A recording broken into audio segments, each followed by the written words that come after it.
হ্যাঁ বলুন।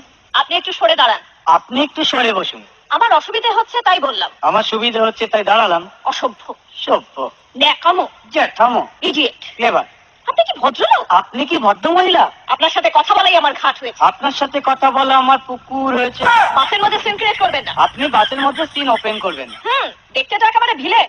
আপনাকে দেখতে কি দামড়ি হেলেন? ভদ্রতা শিখবেন বাড়িতে। আপনি ভদ্রতা শিখবেন গাড়িতে। আপনার কোনো কাণ্ডজ্ঞান নেই। আপনার কোনো সাধারণ জ্ঞান নেই। সকালবেলা কি কচু খেয়ে এসেছেন? আপনি কি সকালবেলা খালি পেটে এসেছেন? ঠিক আছে ঠিক আছে। হয়েছে হয়েছে। একটা মেয়ের সঙ্গে ঝগড়া করতে আপনার লজ্জা করে না? একটা ছেলের সাথে কথা বলতে আপনার ভয় করে না? কি আশ্চর্য, কি অপূর্ব। দেখুন ধৈর্যের বাঁধ ভেঙে যাচ্ছে। শুনুন, ধৈর্যের বাঁধ আমার শক্ত হচ্ছে। মুখ সামলে কথা বলবেন। আপনিও কথা ঠিকভাবে বলবেন। আপনি নামুন তো। আপনি উঠুন তো। ঝগড়া করা কি আপনার নেশা? ঝগড়া করা কি আপনার পেশা? এই কন্ডাক্টর, বাসটা বাঁধো, আমি সামনের স্টপেজে নেমে যাব। এই যে ম্যাডাম, নেমে তো যাচ্ছেন, নামটা বলবেন। অসভ্য। এটা তো